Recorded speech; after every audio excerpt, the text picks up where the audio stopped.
Hello friends, இது ஒரு normal vlog. Sunday ஆஃப்டர்நூன்லேருந்து capture பண்ணியிருக்கோம். நாங்கள் சண்டே ஆஃப்டர்நூனும் போயிட்டு 1 வீக்குக்கான வெஜிடபிள்ஸ்லாம் வாங்கி இந்த மாதிரி ஸ்டோர் பண்ணி வச்சுருவோம். இந்த மாதிரி பக்காவாக ஸ்டோர் பண்ணி வைக்கிறதுனால 1 வீக்குக்கு நம்மக்கிட்ட வெஜிடபிள்ஸ் நல்லா கெடாமல் சூப்பராக இருக்கும்.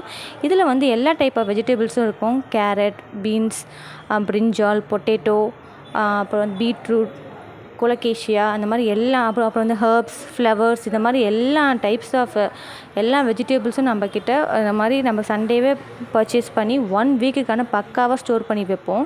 இந்த மாதிரி ஸ்டோர் பண்ணி வைக்கிறதுனால அது வந்து 1 வீக் மேலே கூட நம்மக்கிட்ட கெடாமல் இருக்கும். நீங்களும் இந்த மாதிரி ட்ரை பண்ணி பாருங்கள். 1 வீக்குக்கான வெஜிடபிள் டென்ஷனே நமக்கு இருக்காது. இது கண்டிப்பாக உங்களுக்கு யூஸ்ஃபுல்லாக இருக்கும். அப்புறம் இதெல்லாம் வந்து நாங்கள் வந்து ஃப்ரிட்ஜோட வெஜிடபிள் பாக்ஸில் இந்த மாதிரி தான் ஸ்டோர் பண்ணி இந்த மாதிரி அரேஞ்ச் பண்ணி வைப்போம். இது வந்து வெஜிடபிள் போடுறதுக்கான அந்த பேக் இதில் போட்டு வைக்கிறதுனால வெஜிடபிள்ஸ் வந்து ரொம்ப நாளைக்கு நல்லாயிருக்கும். அதே மாதிரி இந்த பொட்டேட்டோ, கொலகேஷியாலாம் நாங்கள் வந்து வெஜிடபிள் பேக்கில் போட மாட்டோம், பிளாஸ்டிக் கவரில் போடுவோம். வெஜிடபிள் பேக்கில் போட்டால் அதில் இருக்க டஸ்ட்டெல்லாம் வந்து அந்த பேஸ்கெட்டில் போய் பேஸ்கெட் ரொம்ப டர்ட்டி ஆகிடும். இந்த மாதிரி கவரில் போட்டு வச்சா அது எந்த இதுவும் ஆகாது. சண்டே ஆஃப்டர்நூன் மேலே தான் நாங்கள் வந்து சமையலே பண்ண ஆரம்பித்தோம். பட் ஆனால் லேட்டாக பண்ணாலும் சூப்பரான டிஷ் பண்ணோம். என்ன டிஷ் பார்த்தீங்கன்னா சிக்கன் 65 பிரியாணி பண்ணிவிட்டு எக் குருமா பண்ணோம்.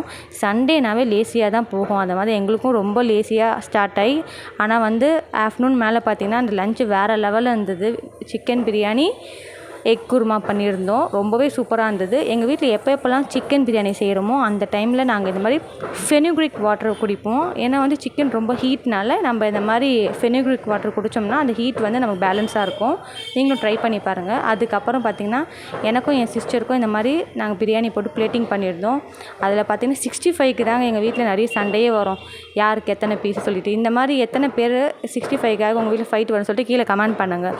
இது தாங்க சண்டே மினி vlog. தேங்க்யூ.